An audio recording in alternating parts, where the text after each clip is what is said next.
here. So today we are going to talk about a huge opportunity, humanity at a crossroads, and why this craze called COVID, which is just changing everything in a second, why this could actually be pointing us towards a new level of human emergence. So to start off with, feel free to write messages. We'll respond to them as we go live. But let's start off with understanding the general law of nature. So everything in reality follows the law of equilibrium. It's constantly going in and out of balance. Now, as with everything in nature, if you break the law, then you get a response. Now, the response, you can say it's fair or it's unfair, but it's a fact. If you walk off a cliff, then gravity will do its thing, and you can blame only yourself for not following this law. So in this video here, in this live session, we would like to talk about what this law is. Can we learn from it? Maybe this whole incredible shift that humanity is taking in just a few weeks, maybe this is pushing us, this is nature's way of telling us that we have to go in a new direction. Just like the human body, when it feels, when something is bringing it out of balance, then it responds with some kind of illness, and that illness is simply supposed to lead the human body back into balance. So let's start off with, first of all, talking about the first law of nature, probably the only law of nature, and that is the law of interconnection. So when we're talking about interconnection, let's imagine this for a second, right? Let's imagine that all human beings, well, this isn't something that we can imagine, this is something that we know for sure, for a fact. So all human beings are connected through trade, through social media, through economics, through internet. We're all a network. And if anyone didn't think that's correct, then the latest virus showed us how interconnected we are, how quickly things from one side of the earth, from a few people who got ill with the coronavirus, and very quickly it spreads to the entire system.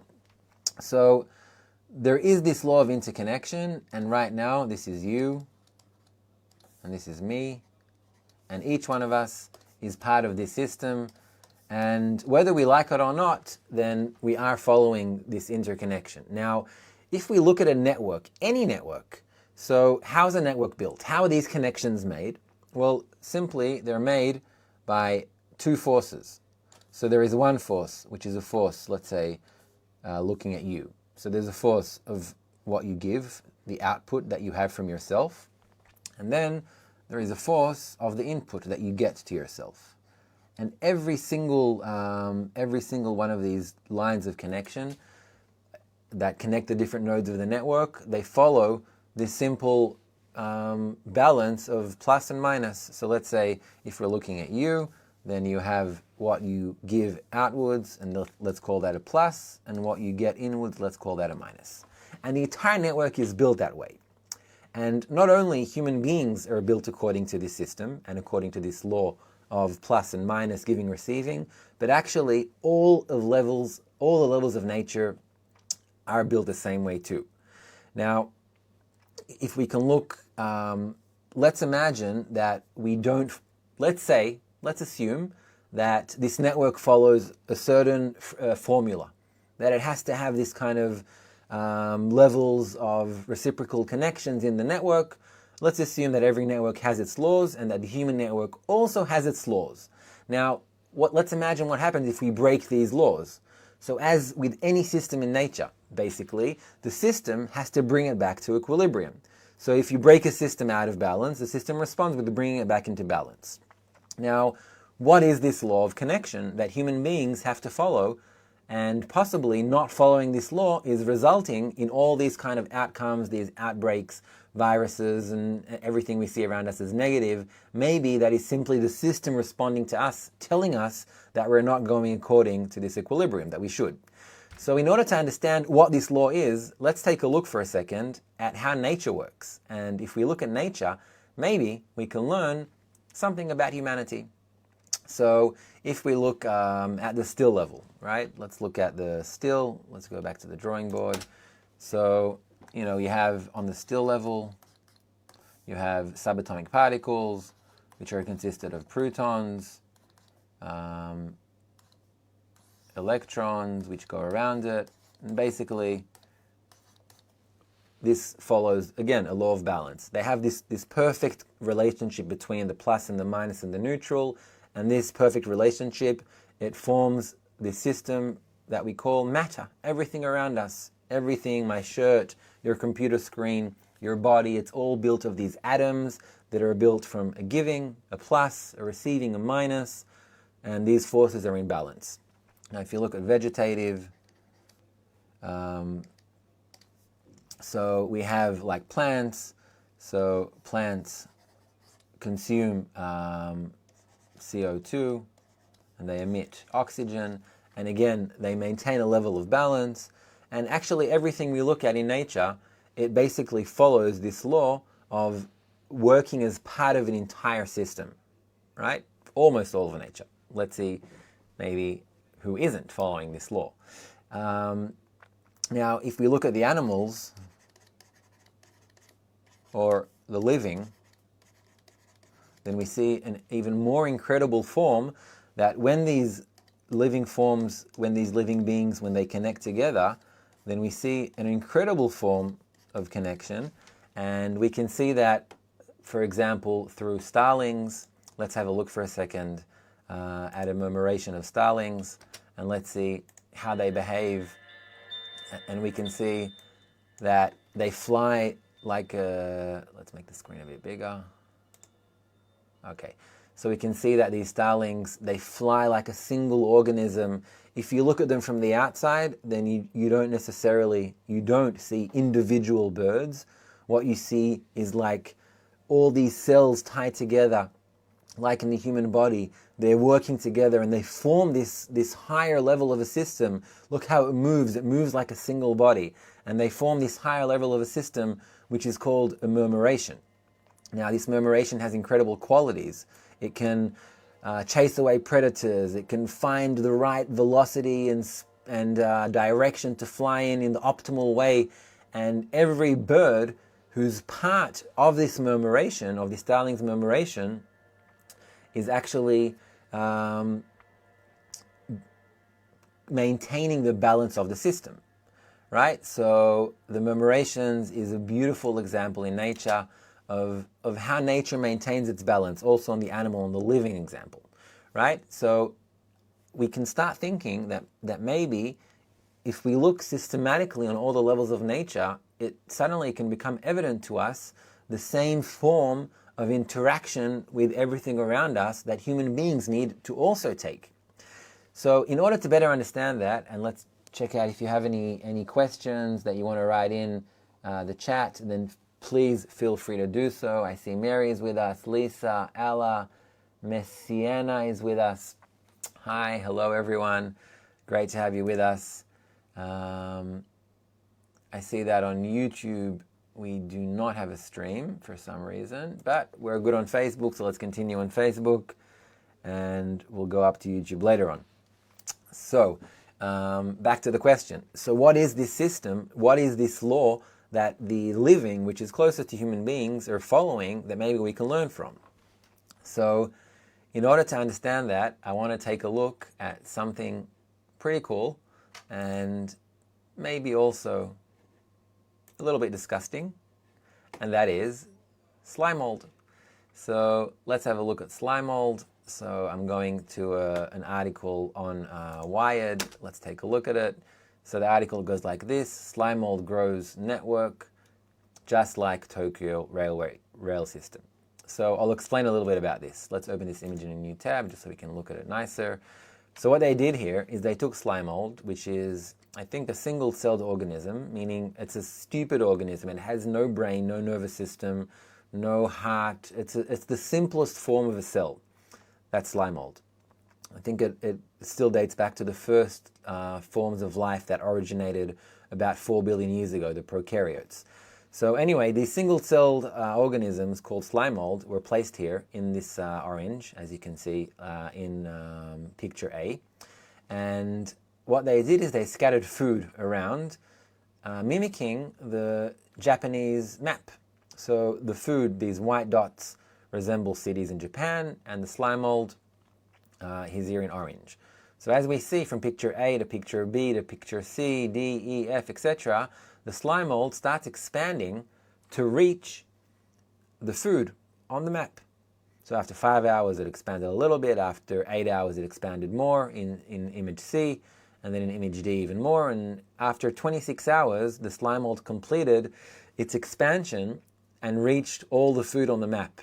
Now what was incredible is that they found that if you look at the structure that it created basically a mimic of the Japanese railway system.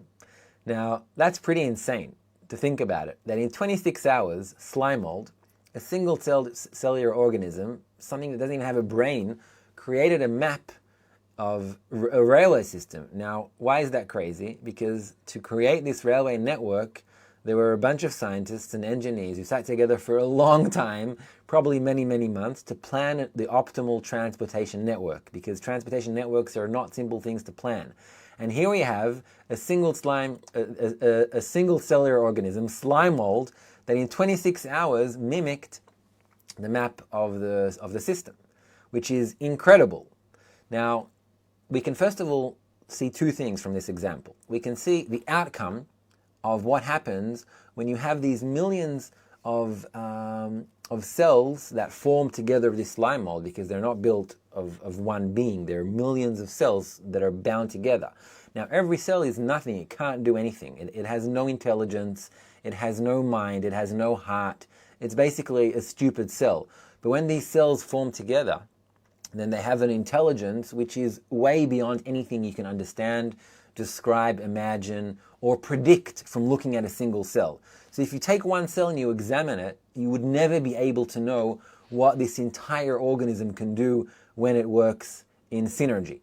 So that's one thing we can learn. The other thing is that when you look at all of the living creatures that behave in synergy, and we see this in many examples, we see it with ants, we see it with bees, we see it in different forms of fungi, and we see that when these living things, when they start collaborating, not just in a cooperative manner, okay, so I'll give you this, oh great, thank you, then in return I'll give you that. No, that's the first level of a new level of evolution, according to evolutionary biology, that there begins to be some kind of cooperation which is based on interest, but when these separate things start behaving not as individuals that cooperate, but as a single organism, then bam, a new level emerges.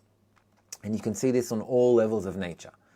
And I think this is a beautiful example which can point us in the right direction of where we need to be. Because if we look at humanity, then it suddenly becomes clear that unlike these levels of nature, we are not following this form of connection. So we said that we are connected, right? And that's, I think, no question about that. So we're in a network, and this network is a network of connection, and this is humanity. However, our current form of connection is all negative. So we're basically in an interconnected network, but what drives us is ego. That's what drives human connection. It's how can I benefit from this? How can I gain more and more and more? And on your expense as well. And this whole thing is fake, because what are people fighting for? They're fighting for another zero in the bank. Not everyone, but there are many people like that are just driven, and when they achieve what they wanted, they immediately set a new RAF to go even higher, to get even more, to go even faster. Let's go 20 miles an hour, let's go 50 miles, let's go 100, let's go 200, let's go 1,000, let's go, and constantly wanting more, and it's always on the account of others. So there is something fundamentally different in the way human beings are connected in comparison to the rest of nature. Now, let's say you were nature and you wanted to balance out the system. So what better way to balance the system than releasing this tiny little microscopic virus called COVID-19 or coronavirus, which in just a few months it is bringing humanity to like a reset.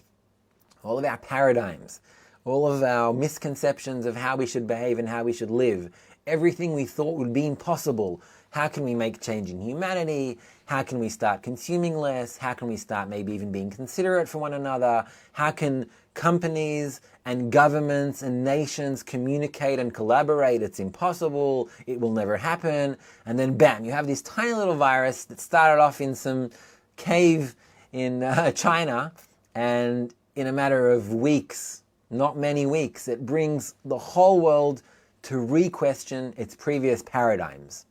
Suddenly, what was so regular, people flying overseas for vacations again and again, and consuming more and more, and going to the theater and to the movies and going out all the time and thinking that this is impossible to change, then suddenly this becomes a new reality.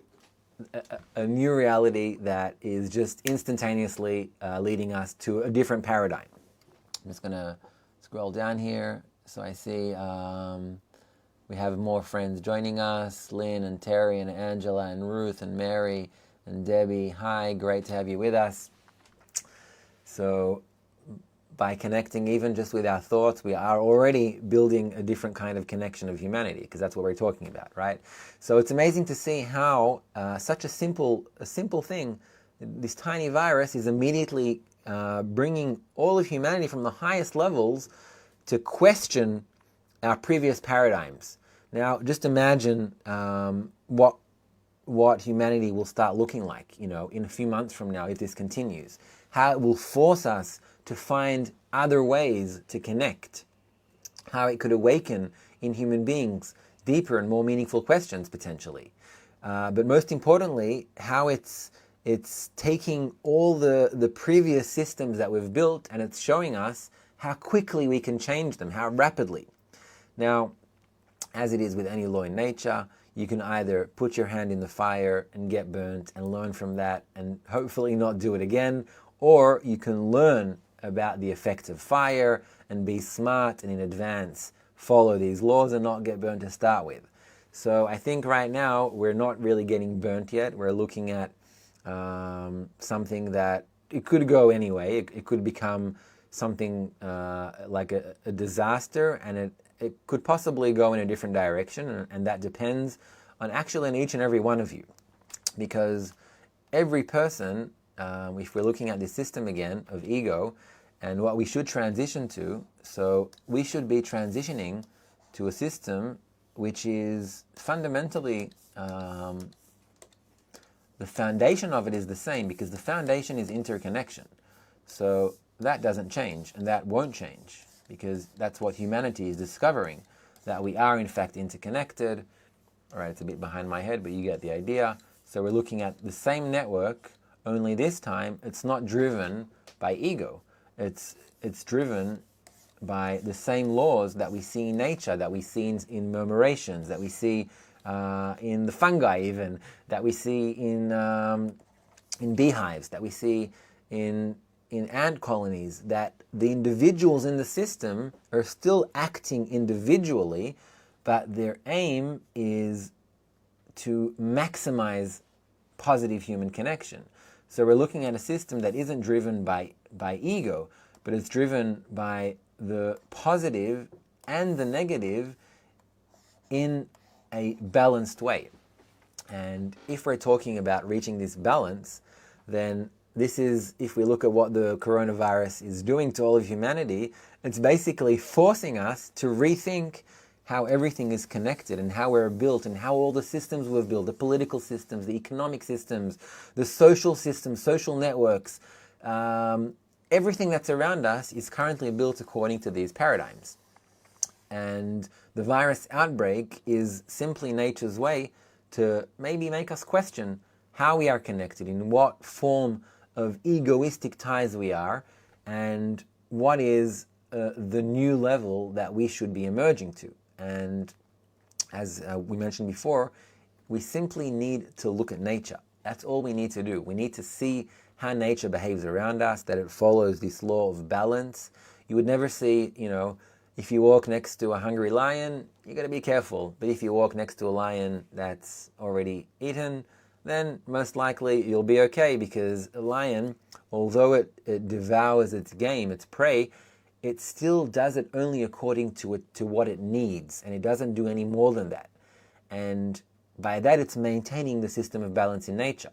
So it doesn't mean that there isn't a form of plus and minus. This balance has to exist. There can't be only plus. But the question is, in what way are we bringing it into balance or not? So walk next to a lion that's just eaten, you should be all right. Walk next to a human being that's just eaten, they might be searching for a way to devour you. Maybe not physically speaking, but metaphorically speaking, most likely they're thinking how they can exploit, not you individually, it's not personal, but the mindset of humanity is, how can I absorb more for myself and screw everything else around me? I'm the center of the system. And actually, that mindset of being the center of the system is correct. And that's actually what I wanted to mention here. So if we're looking again, let's take a look at you. Now, this is what every person should be thinking. And don't underestimate the power that you have as an individual. So if you're here, and even just you, just one person, right now, you that you're watching, if you begin to inject this mindset of balance into the system, you're basically reviving the entire system to follow this law of balance. So it's like you're spreading this new kind of Kabbalah, it's called light, but we're not talking about something mystical here. We're talking about a force, which is basically the positive force we see in nature. That's called light. That's all that existed in reality. It's the force of giving. And when we start forming these positive connections, then this nature, or in Kabbalah that's called light, it basically starts becoming part of that system. And everything we spoke about before, all these levels of nature that are driven to a new level of emergence, like we spoke about the stupid ants, if you remember last week, that when the ants collaborate in a colony, then they suddenly become a super intelligent colony and they can build air ventilated systems and etc., etc. When these opposite things connect together, then they have this force that binds them, and that force leads to a higher level of emergence. Now, the only difference between the vegetative, and the animals, excluding human beings, is that in all these systems, it's a natural part of them. They don't make an effort to be in balance. They're already naturally in balance. Now, human beings, they're different than the different levels, because they have a potential to reach a higher form of emergence, and we haven't reached that yet. Because if you look at human beings and you look at an individual is smart. They're smarter than all levels of nature. They have intellect, they have the ability to communicate and to think ahead and to plan, etc. Now, imagine what the potential of human emergence could be if humanity connected in a positive way. Just imagine. And I'm not saying how, I'm not saying when. I'm just saying that if you look at nature and you see when the correct form of balance is maintained, what the outcome is, then what could be the outcome if we human beings connect according to those same laws? And I don't want to hear, yeah, we are already connected in that way. Look, we're building cities and we're doing that. That's nothing.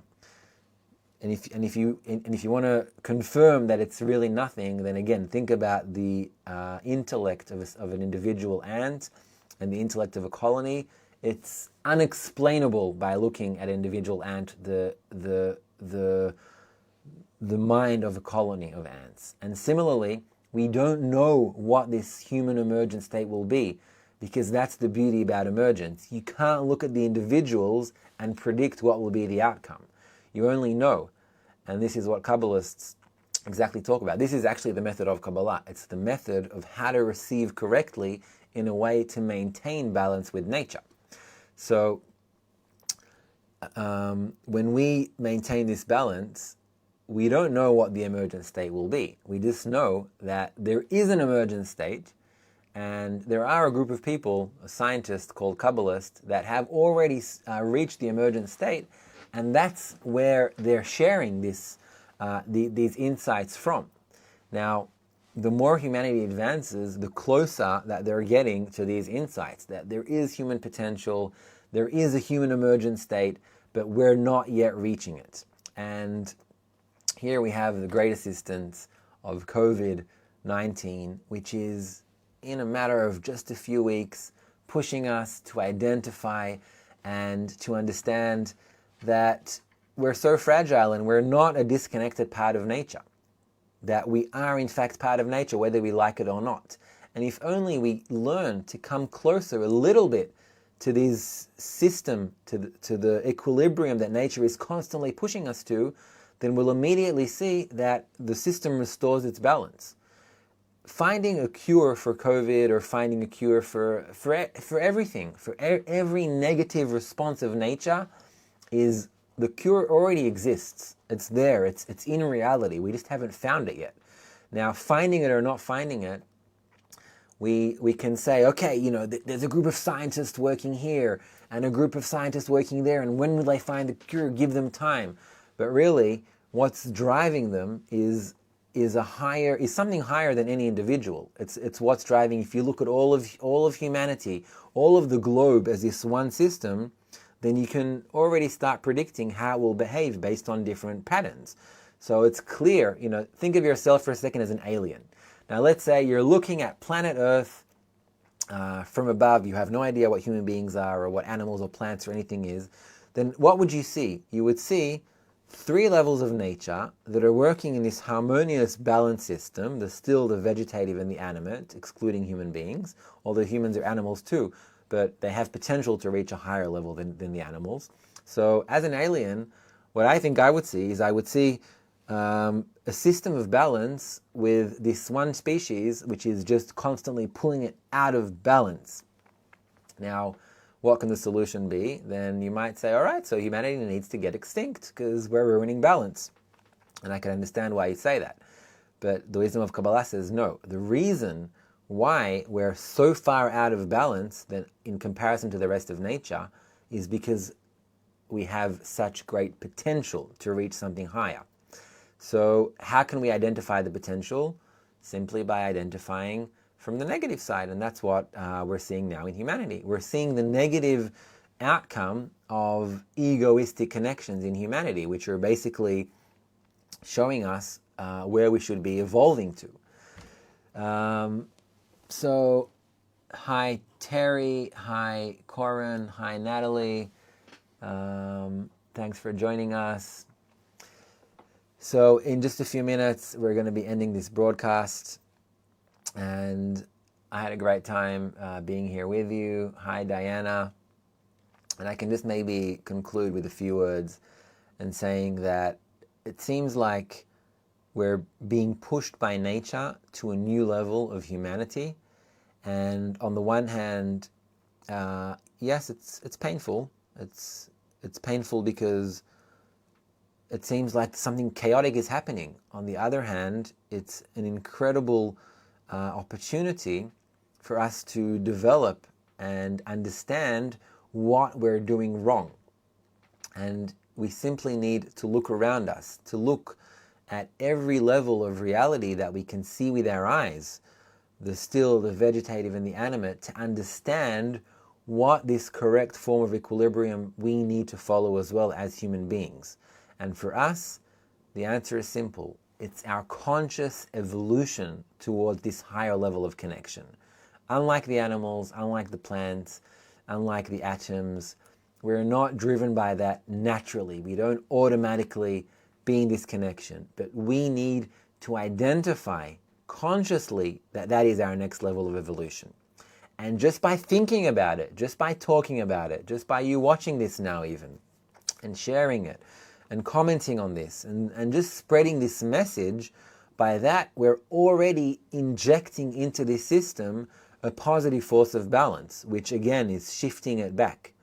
So in parallel to all the laboratories and scientists and researchers that are trying to find the injection, the remedy, the cure, the antivirus, the true antivirus for COVID-19 is on a much deeper level. And that depends on every single one of you who are watching now, on how you maintain this balance with nature. So it was great to be here with you, and you can check out our links in the chat, and you can sign up to our free course on Kabbalah to learn more about this system of nature and about how it brings everything into balance and how it can bring your life into balance too. And just by doing that, then you're guaranteed to bring not only yourself and your family into a state of balance, but also all of humanity. So it was great to be here, and thank you all very much, and we'll see you guys soon.